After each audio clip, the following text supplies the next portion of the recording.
Genesis 3. This is the snake that we're making. We're making the first snake. Now the serpent proved to be the most cautious of all the wild beasts of the field that Jehovah God had made. So it began to say to the woman, "Is it really so that God said you must not eat from every tree of the garden?" At this the woman said to the serpent, "Of the fruit of the trees of the garden we may eat.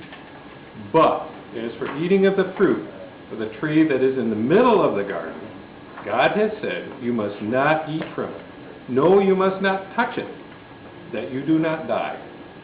At this, the serpent said to the woman, "You positively will not die, for God knows that in the very day of your eating from it, your eyes are bound to be opened, and you are bound to be like God, knowing good and bad." Consequently, the woman saw that the tree was good for food, that it was something to be longed for to the eyes. Yes, the tree was desirable to look upon. So she began taking of its fruit and eating it. Afterwards, she also gave some to her husband. When with her he began eating it. Then the eyes of both of them became opened, and they began to realize that they were naked. Hence they sewed fig leaves together and made loin coverings for themselves. I wonder if they made fig broth. Later they heard the voice of Jehovah walking in the garden about the breezy part of the day, and the man and his wife went into hiding from the face of Jehovah God in between the trees of the garden. And Jehovah God kept calling to the man and saying to him, "Where are you?" Finally he said, "Your voice I heard in the garden, but I was afraid because I was naked, so I hid myself." At that he said, "Who told you that you were naked? From the tree which I command you not to eat have you eaten?"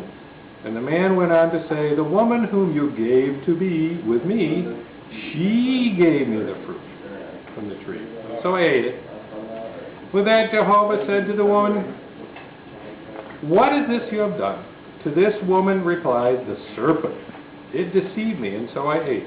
And Jehovah, God proceeded to say to the serpent, this is a bad day. "Because you have done this thing, you are cursed out of one and all. You are cursed. You are the cursed one out of all the domestic animals and out of all the wild beasts of the field. Upon your belly you will go, and dust you will eat all the days of your life. And I shall put enmity between you and the woman, and between your seed and her seed." That part I never did understand. Does anybody, a theologian that understands? What was the term? There will be an enmity between the snake and the woman, and the snake's seed and the woman's seed. And he will bruise you in the head, and you will bruise him in the heel. So basically, people will step on you. But anyway, so we're making the first snake. We're making the first snake without legs. Oh, the first snake without legs. Should we add legs? Well, I had legs for the first snake originally, but no, they were little wooden legs. There was no place to put them. On the snake? No, in the building. This long thing with little legs underneath it. Oh, yeah.